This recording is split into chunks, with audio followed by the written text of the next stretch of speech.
아, 제가 요새 그 감리교 신학대학 그 관사, 게스트하우스가 있고 관사가 있는데, 그 관사 2층에는 총장님이 계시고, 그 아래층에 좀 빌려 쓰고 있습니다. 그 저희 가족들하고 사용을 하고 있는데, 아침, 저녁으로 이제 여러분 잘 아시다시피 그 감리교 신학대 꼭대기 있잖아요.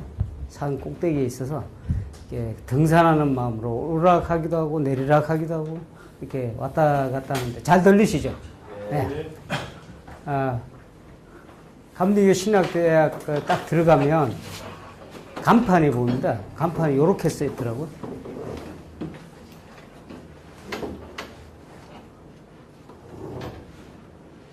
이쪽에 기억하세요? 혹시 이 간판? 감리교 신학대학 딱 써놓고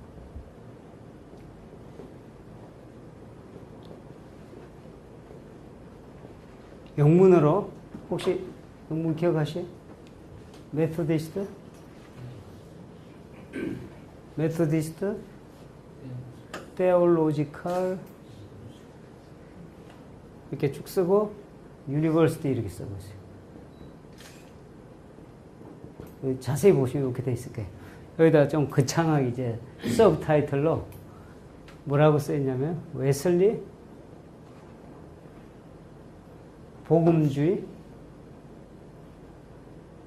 신학교 이렇게 돼 있고요. 또 그 다음에 혹시 딱 써놓은 거 보셨어요? 자세히 한번 보셔야지. 우리 보영 형제 늘 보니까 기억 못하지? 사회적 성화의 신학교. 또 하나 있어요. 토착화 신학의 신학교 이렇게. 제가 이거 아침 저녁 보면서 하나하나 제 나름대로 분석을 쭉 해보면 야 이게 정말 감리교 신학대학의 정체성을 말해주는 올바른 내용들 담고 있을까 하고 의문을 가질 때가 참 많아요. 하나하나 이렇게 잠깐 한번 짚어봅니다. 여기 보니까 감리교 신학대학 이제 영문으로 메토디스트 테올로지컬 유니버시티 맞습니까? 혹시 세미나 작년에 영국 들어오셔서 하신 분은 알 거예요. 이게 이 번역이 안 맞습니다. 전혀 안 맞는데 이렇게 딱 쓰고 있어요. 감리교 신학교. 이 메토디스트 테올로지컬 세미나리에 어디에도 감리교란 말은 없거든요. 번역을 한다면. 이 감리교란 말이 어디서 나온지 혹시 아세요? 자, 출처를 쫓아갑니다. 조선 감리회 이렇게 나갑니다. 조선. 그래서 우리 처음에 그 미국에서 선교사들이 들어와서 만든 교단 이름이 조선 감리회 이렇게 들어가거든요. 근데 그거는 어디서 또 나왔느냐? 미국에서 이제 넘어오면서 미국에서 에피스코팔 메토디스트 처치 이렇게 돼요. 미국의 여러분 UMC 교회 명칭이 이렇게 공식적으로 갑니다. 근데 요게 이제 번역이 되면서 우리한테 넘어오거든요. 여기도 예를 들어서 아메리카를 넣으면은 미국이 되고 여기다 코리아를 넣으면 이렇게 하거든요. 근데 요거를 번역을 한 겁니다. 조선 감리회가 그 명칭.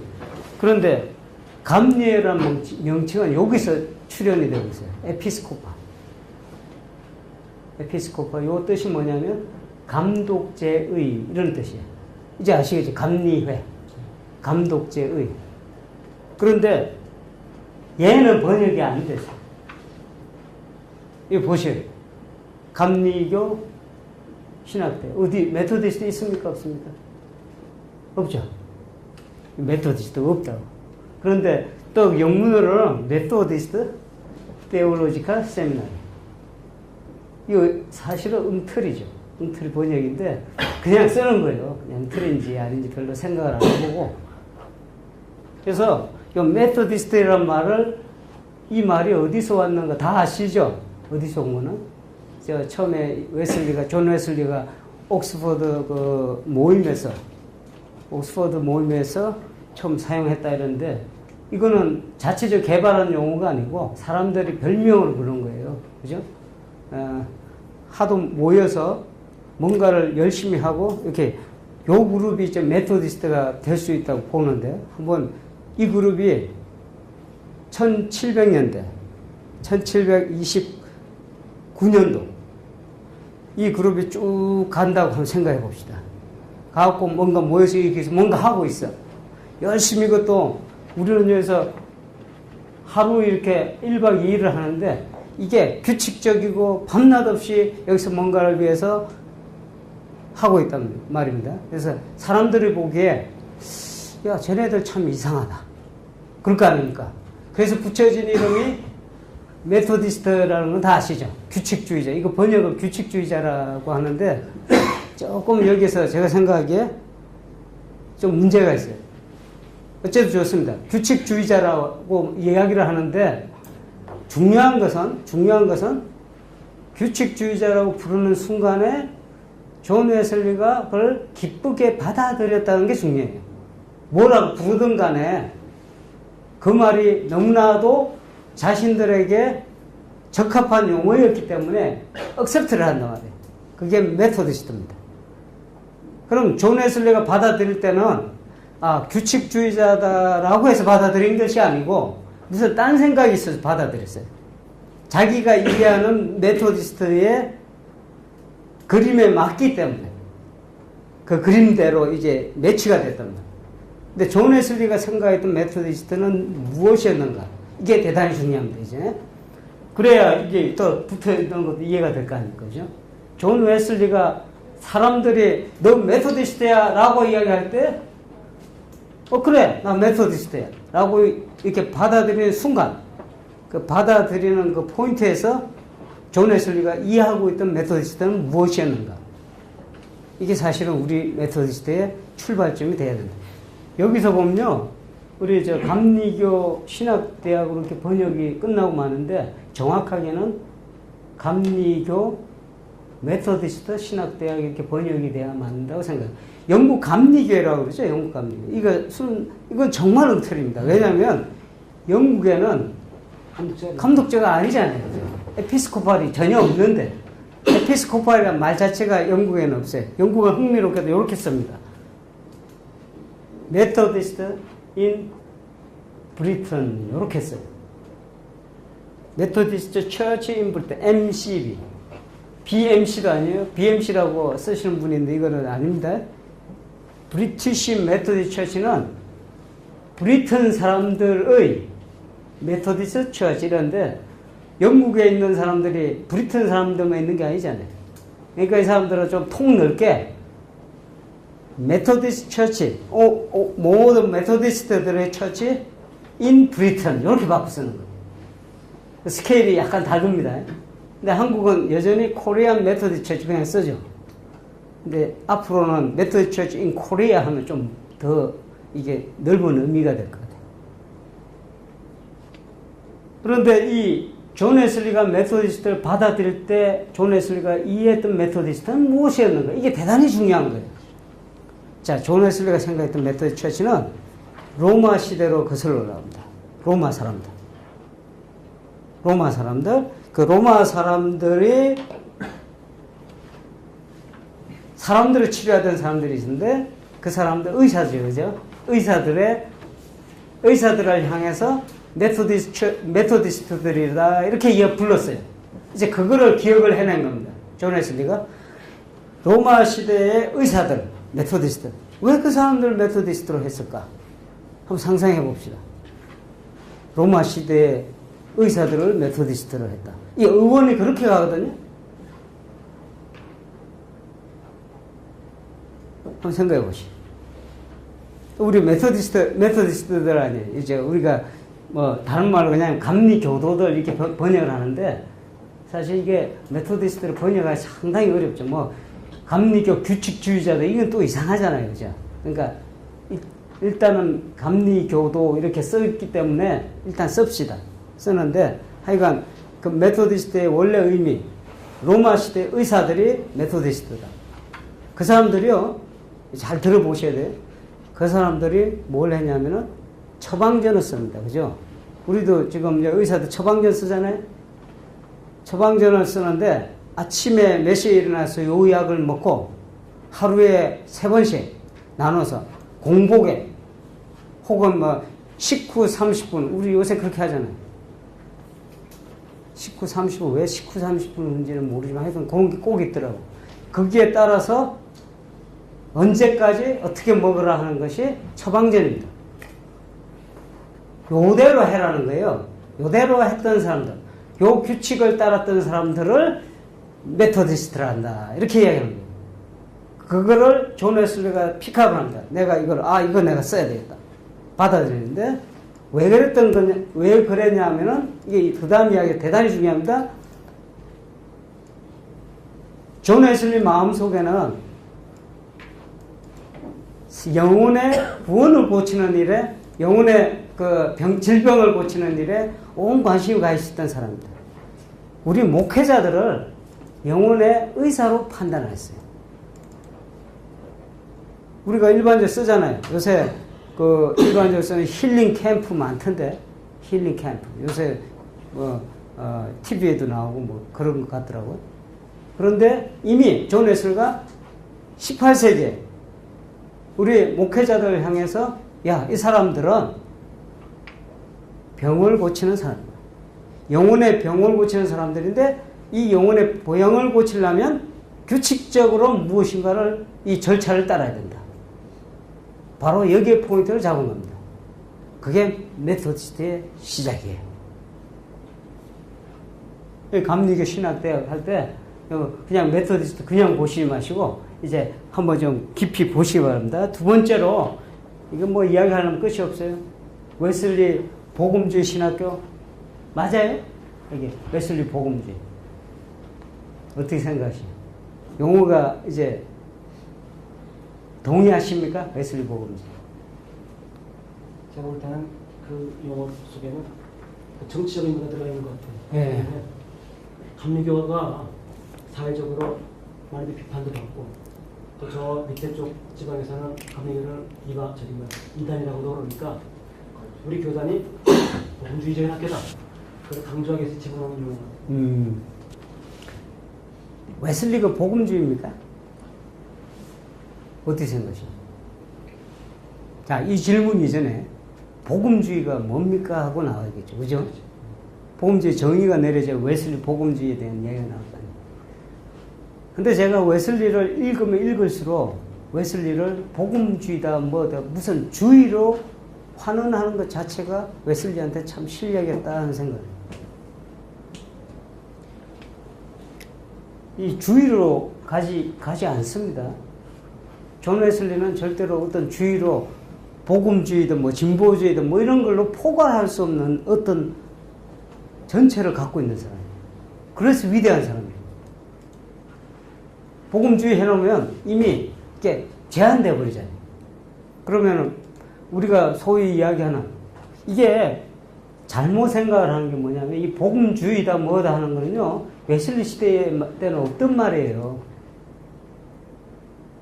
오늘날 우리가 사는 눈으로 자꾸 웨슬리 들여다보니까 웨슬리가 복음주의다 아니다 하는 게 논쟁의 중심이 되는 거예요. 두 번째 문제도 마찬가지예요. 사회적 성화? 사회적 성화? 김홍기 총리가 이야기 많이 하죠. 공부 많이 했죠, 우리 학생들. 그러니까 존 웨슬리는 사회적 성화의 기치를 든 사람이에요, 이렇게.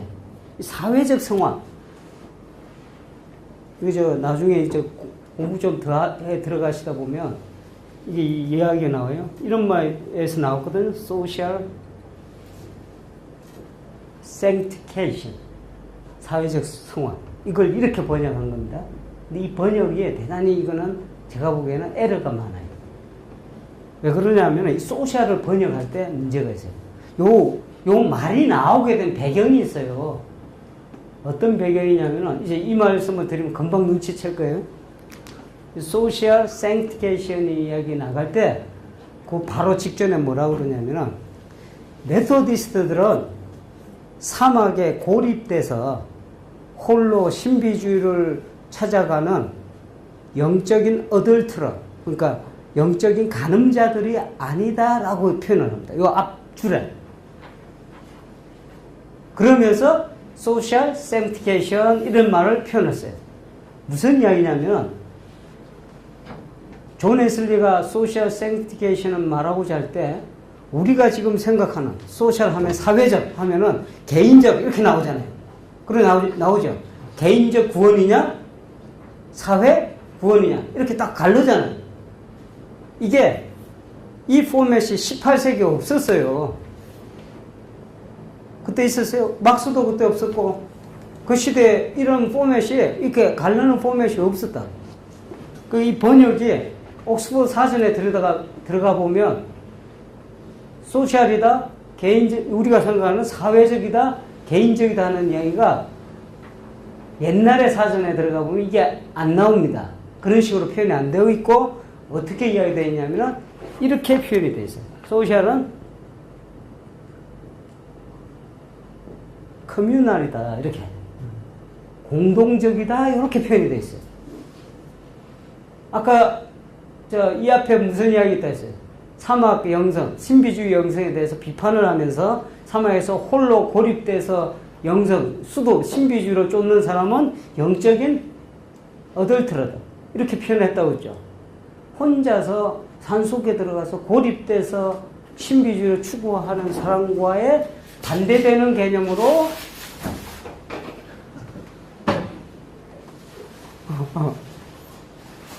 자, 강의 이제 흐름을 이렇게 하려고 그래요. 한 50분 하고 한 10분은 이제 질문하고 이렇게 하는 걸로. 제가 다 대답 못 합니다. 그러나 여기 앉아 계신 분들 중에서도 전문가들이 많고 서로 이제 대화할 수 있는 거 대화하고 이런 형태로 하랍니다. 자, 소셜 샘티케이션은 사회적 성화를 지금 이걸 붙여놓은 의도는 충분히 제가 이해를 해요. 우리 지금 이야기하는 사회적 성화. 그러나 존 웨슬리의 의미를 찾는 데는 실패하는 용어다 하는 얘기예요. 토착하시나 이것도 할 이야기 많지만 여기서 그만하랍니다. 이 정도 하고 존 웨슬리가 어떤 사람이냐 이게 참 중요한 문제였어요. 저한테 문제였어요 사실. 영국 교회, 저는 그래서 영국 감리교회란 말을 잘 안 쓰고 있어요. 굳이 쓰자면 영국 메토디스트 교회 이렇게 쓰는데 왜냐하면 감리교회가 아니기 때문에 영국 교회 이제 한 10여 년 돼갑니다. 제가 거기서 이렇게 교회를 섬기고 사람들을 만나고 지금 현재 제가 있는 서킷이라고 그러죠. 여기는 시스템이 상당히 다릅니다. 우리는 우리 조은우 목사님이 앉아 계시고 조은우 목사님을 송도 남부교회 담임 목사 이렇게 하죠. 근데 영국 시스템은 그렇게 가지 않아요. 영국은 어떤 교회 담임 목사가 아니고 이게 담임 목사 시스템이 아닙니다. 자꾸 한국적으로 바라보는 분들이 오해를 하셔서 잠깐 설명을 드립니다. 서킷이 아직도 잘 돌아갑니다. 이게 서킷 중심이에요. 그러니까 하나의 지역이 있습니다. A라는 지역이 있어서 A라는 지역이 있는데 이 지역에 교회가 몇 개가 있습니다. 어떤 때는 작게는 2개, 많게는 한 10개, 15개 있는 데도 있고 대개 한 5개, 6개 있다고 봅니다. 근데 이 안에 목회자들이 3명 정도 혹은 2명 정도 파송이 됩니다. 요걸 서킷이라고 그래요. 개교회를 서킷으로 하는 게 아니고 개교회 몇 개를 묶은 걸 서킷이라고 그래요. 그래서 이 서킷이 사실 우리 그걸로 번역하면은 한국말 번역하면 회로 있죠, 회로. 그 전자회로를 서킷이라고 그러죠. 똑같은 용어예요. 이게 서큘레이팅 되는 거. 돌아가면서. 그래서 여기 지금 예를 들어서 6개의 교회가 하나, 둘, 5개, 6개 교회가 있는데 3분의 목사님이 파송된다.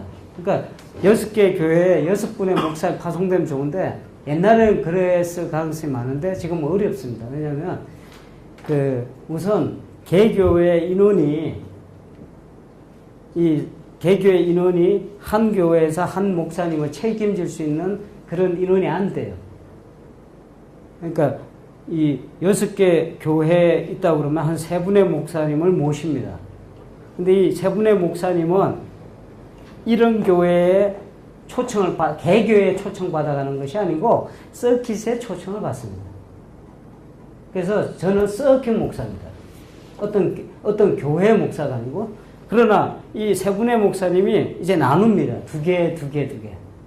이거를 거기서 쓰는 용어로 pastoral charge라는 표현을 써요. 목회적 책임을 갖는다, 이렇게 표현을 써요. 그래서 2개로 나누든지 이렇게 서로 나눕니다. 제가 속했는데 4개 교회인데 2분의 목사님이 계시고 저를 포함해서 저하고 누구 하는 사람이 있어요. 그래서 교회 2개씩 이렇게 나눠서 서빙을 합니다. 이렇게. 그런데 내가 2교회를 파스토 차지를 하고 있다고 해서 우리가 생각하는 담임 목사가 아닙니다. 이건 담임 목사의 개념이 아니고, 저는 모든 컨트롤을 서킷 단위로 하게 돼 있고, 함께하는 목사님하고 공동으로 서킷을 관리합니다. 1차적인 책임은 2교회를 맡지만 4교회를 다 이렇게 커버해야 돼요. 제가 지금 여기 3주 약간 넘게 휴가 와 있거든요. 휴가차. 휴가를 쓰러 여기 왔는데, 그러면 비어있는 동안 어떡합니까? 그 한 분의 목사님이 4교회를 다 커버하고 있습니다. 그분이 어디 가면 제가 다 커버해야 돼요. 그래서 커버하는 동안 예를 들어서 제가 파스토럴 차지를 안 하는 교회에서 장례가 났다 하더라도 그게 남아있는 분이 다 커버해줘야 됩니다. 그게 바로 영국의 서킷 시스템, 공동 책임을 해요. 공동 책임이 가능한 것은 월급이 똑같습니다. 저하고 그분하고 프레지던트하고 전혀 차이가 없어요. 이게 영국 시스템입니다. 그런데 어쨌든 영국에 제가 서킷 목사로 이렇게 삶을 이렇게 살아오다 보니까 저한테 질문이 생기더라고. 그게 뭐냐면은 내가 과연 웨슬리 목회를 제대로 하고 있는지. 그래서 물어요. 자꾸 저한테 메소디 처치가 뭡니까 하고 사람들이 물어요. 여기도 묻나요? 뭐 잘 알아서 교파인가 보다 이렇게 해서 그냥 알았을 때 생각해 주기도 하는데, 아주 진짜 진지하게 묻는 사람들이 있다니까. 메소디 여기 예를 들면은 제가 하고 있는 데가 이슬링턴이라는 곳인데, 그게 캠든타운을 차지하고 있습니다. 캠든타운 메소디 처치 이렇게 돼 있다고. 그래서 사람들이 와서 메소디 처치가 어떻게 앵글리칸하고 어떻게 다릅니까 하고 묻는 사람도 있고, 목회가 어떤 식으로 다릅니까 하고 묻는 사람이 있어요. 그 차이가 없다고 느끼는 사람들은 왜 그렇게 따로 있습니까 하고 물어요. 그죠? 지금 그래서 영국은 그 메소디 처치하고 앵글리칸하고 서로 연합하는 문제 때문에 논의를 쭉 계속 해오고 있어요. 연합이 안 될 것 같은데 하여간 논의는 계속하고 있어요. 그런데 재밌는 교회도 있어요. 앵글리칸하고 메소디 처치하고 합해갖고 한 번은 메소디 처치 목사가 5년 동안 하고, 그 다음 5년은 앵글리칸 교회 목사가 또 5년 동안, 뭐 이런 시스템 돌아가요. 그렇게 희한한 나라인데 하여간 묻는 사람이 있어요. 저한테 도전이 됩니다. 내가 메소디스트 목사인데, 앵글리칸 목사가 아니고 메소디스트 목사인데 내가 어떤 목회를 하고 있는지. 여러분들 저 웨슬리안 목회자들이죠. 메소디스트 목회자들. 근데 가만히 한국에 와서도 제가 이렇게 대화를 하다 보면 내가 하고 있는 목회가 진짜 웨슬리 목회인가 하고 이게 제가 묻기도 합니다. 근데 해보면 그 답이 애매모호해요. 뭐가 웨슬리 목회인가? 자, 제가 한번 물어볼게요. 생각나는데 웨슬리 목회가 특징이 여기다 이렇게 말씀해 주실 수, 지금 목회들 하시잖아요. 그러니까 여러분이 이게 답을 주실 수 있으면 대단히 고맙겠습니다. 지금 이 시간에 웨슬리 목회가 뭐다 했을 때 한번 저한테 답을 좀 주십시오. 어떠세요? 어떤 게 웨슬리 목회일까요? 어떤 게 왜 장로교 목회하고 다르고 캘비니스트 목회하고 다르고, 그걸 설명을 해 주실 수 있는지. 어때요? 웨슬리 목회적인 그런 특징이라고 하면 제일 많이 떠오르는 게 이제 속회제도. 네. 저희 거기서 출발했잖아요. 작은 소그룹 뭐 지금 뭐 소그룹이니 셀이니 뭐 다 퍼져나가는 게 사실 저기서 또 추가했다고 보는데 일단 그게 특징일 것 같고요. 그러니까 그 소그룹들이 모여서 그 구원에 대한 열심, 구원을 이루려고 하는, 구원을 찾아가려고 하는 열심으로 모인 그 무리들에 의해서 모이고 그게 늘어나고 하다 보니까 이게 이제 교회가 되고 이제 로컬 처치가 되고 이제 그런 의미가 되어 있는 건데 그 중에 제일 핵심이 뭐냐면 속회라고 하는 거. 소그룹, 속회. 예. 예. 그게 제일 큰 구별된 형태가 아니에요. 네. 지금은 차이가 별로 없지만. 근데 다른 교회 구역회 있지 않습니까? 구역회 많이 하죠. 또 셀 목회니 뭐 이렇게 해서 많이 하거든요. 그죠? 그래서 원조라는 거죠. 원조. 아, 그 참 좋은 말이에요. 그게 어디요? 메밀국수도 원조가 있더라고요. 그죠? 원조다. 원조 소그룹. 그것도 좋습니다. 또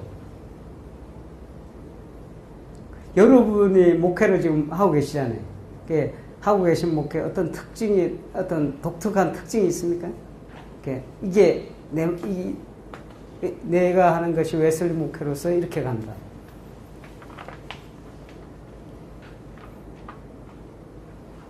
한번 이 시간에 그런 생각을 한번 해보시려고 모인 것 같아요. 그죠?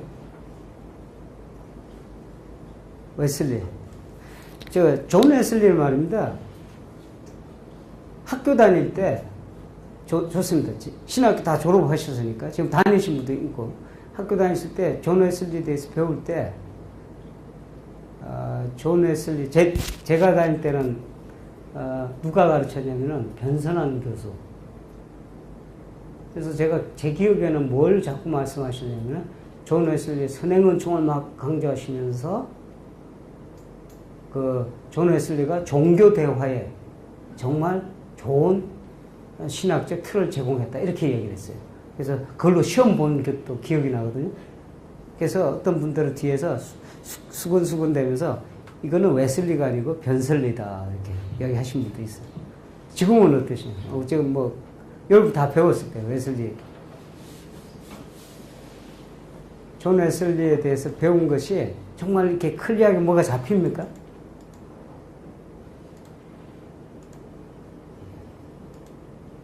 변 박사가 하면 이제 감신대에서는 김우기 총장이 정말 사회적 사회운동 그쪽에 많이 강조를 두셔서 개인적인 복음주의적 성화보다도 사회적 책임을 기독교인들이 해야 되는 그런 일을 많이 해서 성화가 많이 성화. 예. 종교 간의 대화 혹은 종교 다원론적 입장에 그런 틀에서 그 다음으로 넘어온 게 김홍기 총장님의 사회적 성화. 이렇게 형성해 볼 수 있죠. 그래서 제가 신학생들 이번에 이렇게 대화할 기회가 있었는데, 저도 마찬가지예요. 저도 이렇게 배우고 난 뒤에 내가 존 웨슬리에 대해서 뭘 알지 하는 거, 이 궁금함 때문에 시작을 했다. 이 리서치. 그런데 이렇게 보니까 존 웨슬리 신학에 대해서는 좀 배운 것 같아요. 이런 신학적 입장, 저런 신학적 입장, 역사도 배우고, 어떻게 살아왔다. 그런데 존 웨슬리의 이 목회에 대해서는 배운 기억이 잘 안 나요. 여러분, 이 사람 아십니까? 이렇게 되나요? 알버트 아웃틀러. 이 사람이 제가 보기엔 큰 공헌을 했거든요. 존 웨슬리를 이해하는데. 이게 존 웨슬리 사상의 대가입니다. 미국에서 연구 논문을 60년대에 발표하면서 존 웨슬리에 대한 연구에 대한 획을 걷던 사람. 지금 배우는 것들 있잖아요. 거의 대부분 이 사람이 했던 것의 아류입니다. 이 사람 영향력을 벗어나죠. 그럼 혹시 이거 네바키라고 네바키. 뭐라고 그러냐, 사륜, 웨슬리 신학 혹은 웨슬리 하면은 이거 생각나잖아요. 저 성경, 전통, 또 이성, 예, 줄줄 나오네요. 또 체험. 이게 존 웨슬리를 이해하는 아주 중요한 거다 이렇게 해서 미국에서도 이거 미국의 UMC에서 이걸 아니 공식화 시킨 건데 이게 그게 그대로 한국 왔어요. 이렇게 존 웨슬리 하면 요게 금방 생겨. 근데 요거의 이론적 틀을 누가 줬냐면 이 사람 줬어요. 아우틀러. 근데 이 사람 큰 공헌을 한 건 사실이지만 제 개인적으로 이제 제 개인적인 견해입니다. 제가 앞으로 발간할 책에서 그걸 이야기를 했는데 아우틀러가 신학자의 옷을 입혀버렸어요. 존 웨슬리한테. 웨슬리가 신학자입니까? 어떻게 생각하십니까? 웨슬리가 신학자다. 근데 왜 입혔는지는 이해가 돼요. 그때 당시에 우리 뭐 장로교 목사님도 계시지만 장로교에는 칼빈이라는 아주 거목이 있잖아요. 루트라는 누가 있어요? 루트가 있잖아요. 감리교는 누가 있어요? 존 웨슬리인데 마땅히 뭐 내세울 게 없다 이렇게 생각했을 수도 있어요. 그래서 우리 아우틀러가 웨슬리의 신학자로 만들어버렸어요. 본인도 나중에 후회를 합니다. 그런 글이 있어요. 이게 너무 이쪽으로 갔다. 그래서 살짝 트위스트합니다. 존 웨슬리를 일반 그런 신학자가 아니고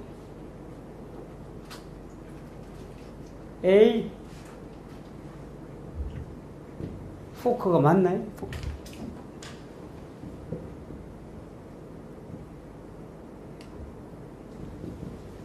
이런 표현을 씁니다. 뭐냐면은 그 대중신학자다.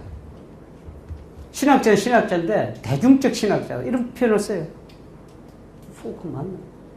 이게 아닌 것 같은데. 오 아닌데. 아닌데. 갑자기 생각이 안 나네. 그거 있잖아요. 포크 댄스 할 때. 한번 찾아보시면 잘 모르겠네. 기억이 잘 안 나요. 여기 와서 너무 오래 있다 보니까 영어를 잊어먹어요. 예. 이 대중신학자다. 이렇게 이야기하거든요. 그 이유가 뭐냐면, 해놓고 보니까 이게 아니거든요. 약간 이게 칼빈이나 루트 같은 사람이 아닌데, 이렇게 딱 붙여놓으니까. 그러니까, 존 웨슬리를 잘못 이해하기 시작한 그런 흐름이 나타나요. 그래갖고 나중에, 지금 최근에는 학자들이 어떻게 가냐면, 존 웨슬리를, 이게 신학자라기보다는 이렇게 이야기합니다. 이렇게 practical, theology 이런 표현을 쓰죠. 요 말을 딱 붙여갖고 요걸 좀 극복해 보려고 합니다. practical하게. 실천적 신학자, 실천 신학자. 조금 나아졌죠. 그런데 어떻게 쓰든 간에 theology가 들어가 버리면 존 웨슬리에 대해서 실체가 드러나기가 대단히 어렵습니다. theology라는 거는 결국은 이론적인 이해 아닙니까? 근데 거기다가 practical을 붙이든 뭘 붙이든 간에 이런 결과가 나온다. 그래서 아주 중요한 한 논문이 나오고 한 분이 중요한 개념을 하나 소개를 하는데 로버트 쿠시만이라는 분이죠. 초반이라 약간 이렇게 좀 지루하게 갑니다. 쿠시만. 이 사람이 무엇을 이야기하냐면은 존 웨슬리를 practical theology 안에는 뭐 이런 말을 쓰지 말고 다른 말을 써야 된다 하고 이야기해요. 그 다른 말이 뭐냐? 요거를 소개합니다. divinity. 여기 어디 떨어져서 그런데 존 웨슬리의 목회는 디비니티적인 이해를 갖고 들여다봐야 된다라고 얘기를 해요. 로버트 쿠시만이라는 사람이 이렇게 제안을 합니다. 저는 전적으로 동의를 합니다. 왜냐하면 이 디비니티라는 게 중요한 개념인데 이제 디비니티에 대해서 조금 이야기해야 되겠는데 이야기하기 전에 약간의 브레이크를 가십시다.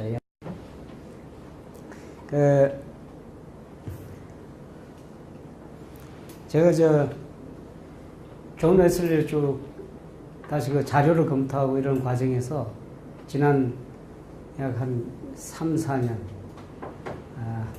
가능한 한 일정한 시간에 일어나서 일정하게 연구 시간 드리고, 그 다음에 또 목회도 제가 하는 일이 있으니까 그걸 하고, 또 일정한 시간에 가능한 한 또, 연구를 진행하고, 이렇게 진행을 해왔거든요. 그거 하는 동안, 웨슬리를 새로 만났다는 느낌이 들더라고요. 새로 만나면서 제 가슴 속에 너무 벅찬 기쁨이 있었고, 이게 사실 그래서 이게 시작이 됐어요. 작년에 우리 저희 고동현 목사님 계시지만 선폴이라는 미국의 감리교 대학 중에 하나죠. 그래서 디민 프로그램을 하는데 그 학생들이 영국에 들어왔어요. 영국에 들어와갖고 이 프로그램을 갖고 또 6학점을 그걸로 이렇게 다루면서 그때만 해도 이제 잘 이렇게 완벽한 게 없죠. 이제 어느 정도 진행은 됐어도 이게 소개할 만큼은 잘 이렇게 된 것 같지는 않은데, 그거 하는데도 많은 이제 개인적으로 깊은 체험을 하게 됩니다. 그 뒤에 또 이렇게 계속 연구를 진행하면서 왜 메소디스트 처치가 한국의 감리교든 영국의 감리교든 영국 감리교 버릇처럼 쓰네요. 미국의 감리교든 왜 활력을 잃었을까? 그걸 계속 질문을 개인적으로 했어요. 근데 존 웨슬리를 알면 알수록 웨슬리 목회에 정말로 충실하다고 한다면 부응이 안 될 수가 없어요. 그 입증을 누가 했냐면 존 웨슬리 자신이 했다니까요. 제가 한 게 아니고 존 웨슬리 자신이 보였다. 한번 생각해 보세요. 존 웨슬리 그때 18세기 그걸 한번 돌아가서 생각해 보세요. 교회로 따지자면은 얼마나 아름다운 교회가 앵글리칸 교회가 아름답습니까? 또 교회의 그 리추얼, 그 의식으로 따지면 앵글리칸 교회 제가 보기에 참 완벽해요. 다 갖추고 있습니다. 다. 그런데 존 웨슬리가 그걸 들여다보면서 하나 부족한 걸 봤는데 사람들 가슴에 신앙의 증거가 없다. 이걸 가슴 아프게 보고 이 부분을 두고 파고들었는데 이 결과가 저는 영국 사람을 대상으로 목회를 하기 때문에 영국 사람이 어떤지를 경험을 해요. 대단히 어려운 사람들입니다. 콧대가 요래요. 생긴 게 이렇게 생겼잖아요. 이번에 아마 우리 한국하고 축구하고 깨지고 난 뒤에 자존심 엄청 상했을 거예요. 이제 분위기를 압니다. 영국 사람들은 제가 가서 내가 이게 필요합니다. 나를 도와주십시오 하면 혼신의 힘을 다해서 도와주는 사람들. 그런데 상대가 어느 정도의 수준이 돼서 나하고 대등한 위치에 와서 어떤 것을 컨버세이션을 하기 시작하고 나를 자존심을 건드리면서 아까 자존심 말씀하셨는데 이거 뭐 3번, 4번이 아니에요. 한 방에 이 사람들은 확 도는 사람들. 자기 자존심을. 이게 영국 사람들. 이 영국 사람들에게 불을 붙였다는 거는 한번 상상을 해보시죠. 나는 존 웨슬리가 한 거가요. 한국 사람들은 종교성이 넘치는 사람들이에요. 너무나 목회 펀더멘털이 너무 좋다니까요. 여러분이 힘듭니다 어쩌다 해도 제가 한국 교인들 또 심지어는 불교인들을 만나도 그분들하고 대화를 해도 그분들에서 근본적으로 믿음에 대한 그 신앙생활에 대한 그거는 이렇게 열려 있더라는 거예요. 그러나 영국 사람들은 안 그렇습니다. 아주 드라이해. 그런데 이런 사람에게 존 웨슬리가 불을 붙이다는 건요, 이거는 대단한 영향력입니다. 만일에 존 웨슬리가 미국이라든가 다른 데 가갖고 이렇게 본격적으로 메토디스트 무브먼트를 이끌었다면 상상도 못할 일이 일어났을 거예요. 생각해 보세요. 조지 휘필드 같은 경우는 미국에 건너가서 영향력을 끼쳤잖아요. 근데 그분이 원조가 뭐냐면 그분이 메토디스트 아니에요. 우리가 지금 메토디스트를 교단으로 자꾸 이해하는 거는 여러분 바꾸셔야 돼요. 메토디스트는 절대 교단이 아니고 메토디스트 안에는 다양한 앵글리칸도 있었고, 칼비니스트도 있었고, 그야말로, 그때는 메토디스트라는 게 없었잖아요. 지금 우리가 생각하는 이 감리교도들은 없었다. 그 교단 자체가 없었으니까. 근데 다, 옥스퍼드에 다 모였던 사람들이 각각의 그 배경을, 다른 배경을 갖고 함께 모였는데, 그 중에서 가지쳐 나간 것이 지금 웨슬리안 메토디즘은 있을 수는 있어도, 웨슬리안 메토디스트는 있을 수 있어도, 메토디스트라는 교단은 없다는 거예요. 무슨 말씀인지 아시겠죠? 캘비니스틱 메토디즘은 있을 수 있어요. 그게 누구냐면은, 조지 휘필드예요. 조지 휘필드가 형성한 그런 그 무브먼트가 캘비니스틱 메토디스트지, 메토디스트라는 게 따로 있다는 건 아니에요. 웨슬리안 메토디스트, 이렇게. 그러니까 메토디스트 운동은, 저는 가끔 가다가 성경의 첫 메토디스트는 노아다 하는 생각을 하죠.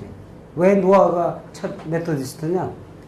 메토디스트의 정의를 본다면은 구원을 위해서 죽으라고 실천하고 끊임없이 완성에 이를 때까지 나아갔던 사람. 한번 생각해 보세요. 배 짓는 거, 다 상상을 해볼 수 있잖아요. 그런 사람. 하나의 특징을 이야기하자면, 그러면은, 메토디스트는 수도원적인 삶, 나중에 그 설명해 드릴게요. 수도원적인 그런 경건의 삶을 일상생활에 실천한 사람.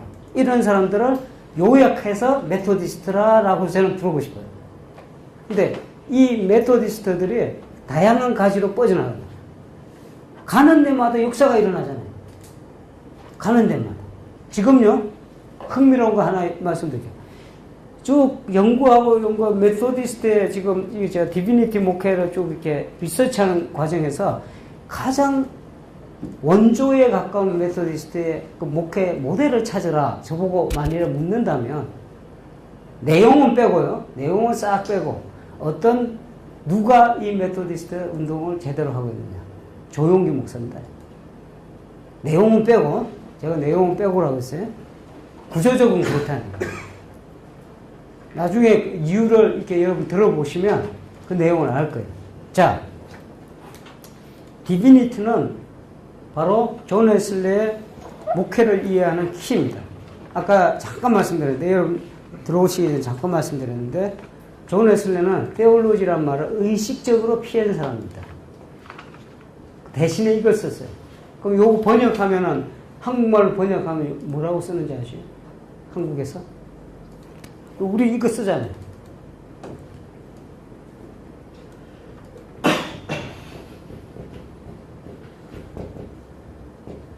MDiv라고 하죠. 디비니티. 여기서 디비니티가 있죠? 근데 요거 번역을 하기를 어떻게 번역하는지 아십니까? 신학, 석사 이렇게 하잖아요. 그래서 이거를 신학으로 번역을 하더라고요. 근데 뭐 잘못된 번역이라 생각해요. 잘못된. 왜 그러냐? 디비니티가 뭡니까? 물으면 사전 찾아보면 나와요. 디비니티. 이렇게 표현이 되어 있어요.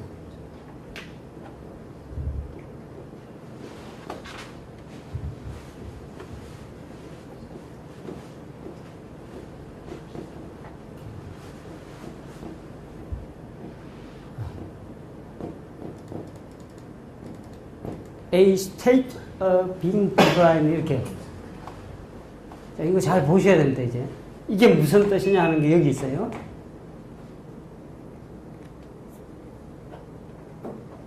이게 번역을 하면요, 신성이라고도 번역할 수 있을 거고, 신처럼, 하나님처럼 거룩하게 된 상태, 이렇게 얘기합니다. 하나님처럼 거룩하게 된 상태. 이게 디비니티예요.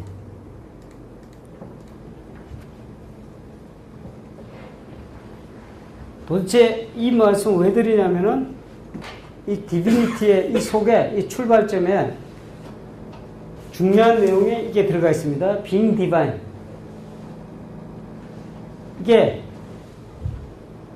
하나의 개념이 아니고 결국 뭐냐면 거룩하게 되는 전 과정을 이야기하는 거예요. 이게 거룩하게 되는 전 과정. 존 웨슬리가 왜 이 단어를 굳이 쓰려고 했느냐면은 자기가 하고자 하는 일은 신학이 아니었고 바로 이 과정, 실천적 과정, 진짜 살아있는 과정, 내가 경험하는 이 과정 전체를 이 사람은 추구하기 원했던 겁니다. 그래서 존 웨슬리에게 소원이 하나 있었어요. 존 웨슬리가 평생에 소원이 하나 있었는데 여러분 잘 아시죠? 한 책의 사람 되게 해달라 이렇게 이야기를 하면서 그것만 보시지 마시고 그 첫 출발점에 뭐라고 이야기하냐면은 존 웨슬리가 시종 일관 이걸 위해서 살아가는 무엇인가를 말하고자 했는데 이겁니다. 내게 하늘 가는 길을 가르쳐라. 다른 말로 하면 구원의 길입니다. 그죠? 존 웨슬리를 신학적으로 보면 이해가 안 돼요. 이게 절대로 신학적으로 보아서는 안 된다는 게 제 생각이에요. 존 웨슬리를 진짜 보려면 바로 그 사람이 하고자 했던, 그 사람이 소원을 품었던 게 뭐냐면 하늘 가는 길입니다. 내가 시종일관 소원하는 바가 있다. 이 하늘 가는 길.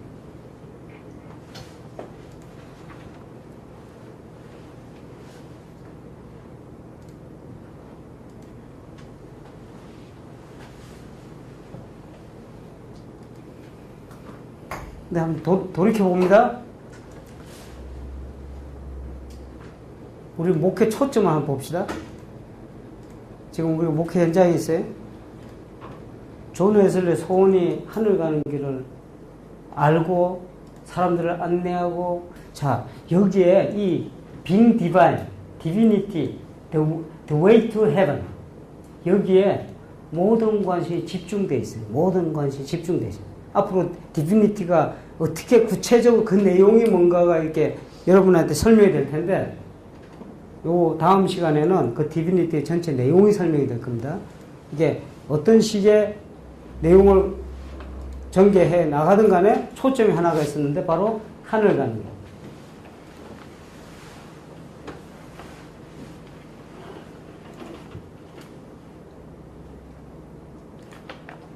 요새 영국 교회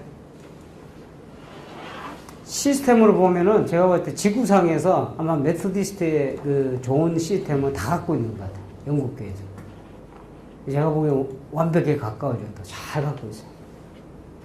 존 웨슬리가 추구했던 그 구조라든가 목회 구조라든가 이런 거 다 갖고 있는데 진짜 갖고 있을까 하나 놓치고 있어요. 바로 존 웨슬리가 소원했던 이 부분입니다.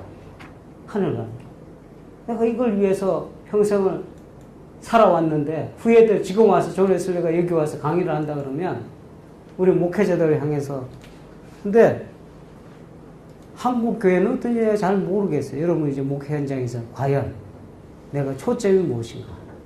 존 웨슬리는 죽을 때쯤 돼서 대단히 행복한 이야기를 합니다. 내가 정말로 행복했다는 이야기도 하고 죽을 때쯤 돼서 정말 행복한 삶을 마감합니다. 행복한 목회자였어요. 근데 저는 가끔가다 생각해요. 제가 나이 먹어서 은퇴를 하고 죽을 때쯤 돼서 존 웨슬리처럼 저렇게 행복한 목회를 했다고 과연 말할 수 있을까? 그거는 몇 명을 모아서 목회했느냐 이거 묻는 거 아닙니다. 내 스스로에게 묻는 거예요. 그런데 존 웨슬리는 행복한 목회를 했다고. 내가 사람을 많이 모아서 행복했다가 아니고 정말 자신의 삶에서 행복을 느꼈다는 사람이에요. 이 하늘 가는 길을, 중요한 거는 나중에 이제 디비니티 목회를 쭉 보면서 목회라는 게요, 꼭 우리는 목사고 평신도들이 여기 있어서 이 사람들 끌고 하늘 가는 길을 데려다 놓고 이렇게 하는 게 아니에요. 내가 그 하늘 가는 길을 걸어가는 겁니다. 여기부터 출발점이 여기 있다. 목회 전환이, 그러니까 나중에 이게 좀 더 깊이 진행이 될 겁니다. 목회적 전환이 일어날 수밖에 없어요. 보세요. 그때 당시에 앵글리칸 얼마나 제도 좋아요? 얼마나 멋있는 교회 있어요? 누가 뭐래도 앵글리칸에서 멋있게 목회하다 갈 수 있는 사람이었다고. 설교 잘하죠. 연구 많이 했죠. 존 웨슬레 백그라운드 좋죠. 누가 뭐라고 했어요. 그럼 존 웨슬레가 왜 그렇게 애를 써가면서 그렇게 했을까? 그 안에서는 여기에 대한 확신을 자기가 갖지 못했다는 거예요. 이 디바인, 빙 디바인은요. 자, 존 웨슬레 여러분 잘 아시죠? 요 퍼펙션이라는 거. 이거하고 밀접한 연관이 있습니다. 이거하고는 어떻게 다릅니까? 다르죠? 왜 다르냐면 perfection이라는 거는 하나의 포인트를 이야기합니다. 완전한 포인트. 그죠? 이거는 스테이틱하다 그러죠. 스테이틱한 개념입니다. 그냥 우리가 완전하다 하는 개념입니다. 콘셉트. 그러나 빙 디바인은 완전하기까지의 전 과정을 일컫는 거야. 차이가 확실히 있습니다. 이게 뭐냐면은 다이내믹합니다. 다이내믹해. 여러분들 조금 이따 디비니티 전체 흐름을 쭉 보시게 되는데 얼마나 완벽하게 짜여져 가는지 하나님의 은총과 인간의 응답, 믿음의 그 줄기가 얼마나 이게 하모니를 이루면서 앞으로 전진 해 나가는지. 여러분들 그 소그룹 이야기를 하죠. 아까 소그룹 이야기 했잖아요. 소그룹이 그냥 있는 게 아니에요. 소그룹이 5단계가 있거든요. 5단계 소그룹. 큰 틀에서는 오늘 아마 밤에 있을 것 같아요. 그 강의는. 이게 은총의 수단에 다 들어옵니다. 은총의 수단. 은총의 수단에 그룹들이 들어와요.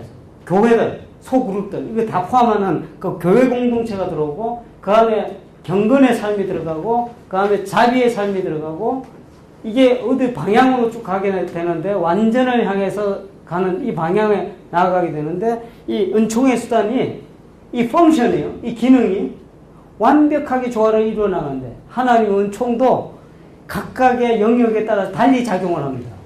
이걸 알아야 목회 디자인이 명확하게 단계마다 이루어진다. 하나 살짝 말씀드리면,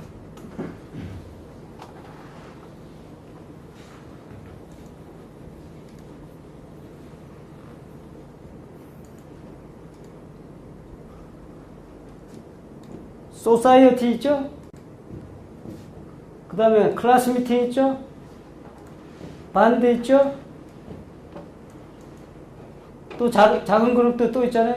더 작은 그룹, 셀렉티드 소사이어티라고.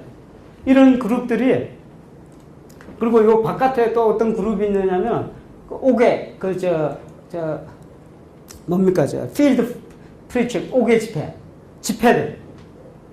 집회들 있죠? 소사이어티가 있죠? 이게 클래스 미팅 있죠? 반드가 있죠? 이게 소그룹에 관심 많은 분들 이 펑션을 이해를 하셔야 돼요. 여기 대해서 그냥 이렇게 턱턱 놓은 게 아닙니다. 이게 목회 전체 구조 안에서 이게 집중돼서 이렇게 들어가요. 집중돼서. 존 웨슬리 방금. 이게 그냥 가는 게 아니고 반드시 그레이스하고 관련이 있어요. 그레이스. 이 단계에서는 선행원총과 관련이 있고, 이 단계에서는 소사이어티의 미팅에 집중적으로 했던 게 뭐냐, 칭의 문제와 관련이 있어요. 칭의와 거듭남. 이 단계는 성화와 관련이 됩니다. 밴드에 들어가면은 뭐가 있어요? 완전의 그룹. 밴드에서 좀 셀렉티드 소사이어티가 있는데 이거 같이 갑니다. 그래서 이 방향으로 쭉 가는데 이 리스폰스하는 믿음의 그 그림들이 그려져요. 믿음이 이렇게 쫙 흘러가는데 믿음이 그냥 있는 것이 아니고 이 단계에서 이루어지는 믿음, 종의 믿음이라고 그러고, 여기서는 아들의 믿음으로 전환이 되고, 여기서는 청년의 믿음으로 나아가고, 이렇게 해서 펑션이 완벽하게 짜여져 갑니다. 이게 그냥 가는 게 아니고 세 개의 중요한 그 목회적 틀에 의해서 이게 구성이 돼요. 그러니까 지금 오늘 제가 쭉 말씀을 드릴 텐데 약간 이거는 수학과 같다 하는 생각도 들 거예요. 그런데 이게 완벽합니다. 존 웨슬리에서. 그리고 여기에 각각에 맞게끔 교육 프로그램을 다 만들어낸 것이에요. 이 펑션을 이해를 하시면 각 교회에 얼마든지 적용을 한다. 목사님 그 방법론을 가르쳐 주세요. 이게 아닙니다. 존 웨슬레 이 안에는 무궁무진한 보화 같은 목회적 그 아이디어들이 있다. 이거 하나만 갖고도 성공하잖아요. 요거 갖고 성공한 사람 있죠. 누구? 밴드 목회. 진짜 밴드도 아닌데. 이름 하나 갖고 그냥 되잖아요. 소그룹 갖고 되는 데 있죠? 셀 목회. 요 단계 정도. 그런데 존 웨슬레는 이 전체를 보고 있다니까요. 전체. 디비니티 안에 전체 그림을 그려갖고 이걸 갖고 있어요. 그럼 어떻게 이게 만들어졌습니까? 이것만 여러분들 공부하는데 한참 걸리는 내용들이에요. 이게 디비니티가 빌딩업 되는 과정들이 다 있어요. 하나만 제가 하고 이 전반부 강의 마칩니다. 할 게 대단히 많아요. 그런데 조지아 선교 여러분들 이야기했어요. 빌딩업 되는 과정에서 이야기하는데 그 디비니티가 조지아 선교를 대부분 이게 보통 이야기할 때 뭐라고 이야기합니까? 실패했다고 해요. 그죠? 그리고 1738년 5월 24일 드라마틱한 스토리를 그렇게 적는 거예요. 5월 24일 때 회심을 하고 존 웨슬레가 갑자기 변해서 뭐가 됐다. 이렇게 이야기를 하잖아요. 맞습니까? 생각 별로 안 하셨죠? 이게 완전히 다른 이야기예요. 1738년 5월 24일 그 은혜 받고도 많은 이야기들이 있다고. 자세히 일기를 들여다보시면 그게 이루어지는. 그러면은 그 전에 조지아 혹 나아가서 옥스포드에서 생활은 아무것도 아니네.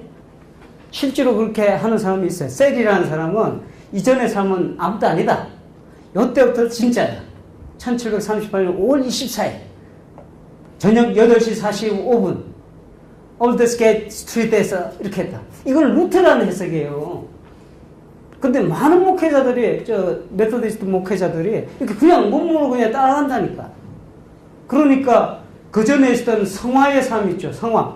그 옥스포드 라이프에서 이렇게 구축되어 왔던 성화. 이게 다 없어지는 거예요.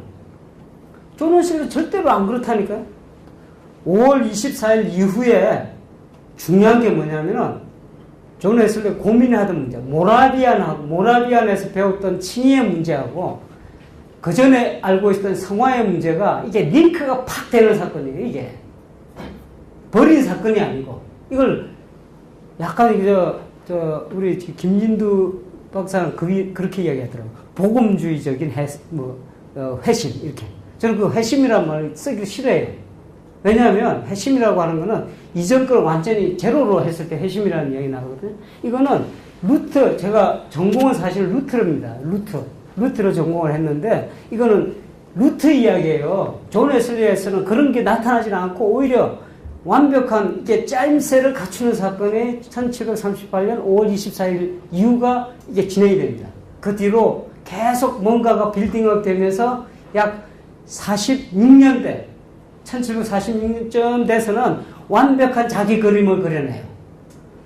자기 그림이 그려내니까 뭐하고 문제가 생기냐면은 모라비안하고 갈라지기 시작하고 칼비니즘하고 갈라지기 시작하고 자기 색깔이 드러나니까 이게 점점 이렇게 빌딩업 돼가는 거예요. 그때쯤 돼서 존 웨슬리가 완전 픽스 끝나는 거예요. 자기 그림. 저는 이 그림을 뭐라고 이름 붙이냐면 내비게이션이라 이름 붙입니다. 요새 아까 시험에서 이렇게 오는데 우리 장동규 목사님 길을 헤매고 있으니까 내비게이션이 있습니까? 하고 묻더라고요. 내비게이션이 없으니까 고생했죠. 그죠? 목회도요, 내비게이션이 있어야 된다 하고 생각해요. 근데 존 웨슬리는 우리의 선배 존 웨슬리는 이 보물과 같은 내비게이션을 완벽하게 갖추고 있더라 하는 얘기예요. 제가 이걸 보면서 감사하고 또 감사했습니다. 이게. 이제 다음 시간에 이 내비게이션이 뭔가 한번 같이 고민해 봅니다.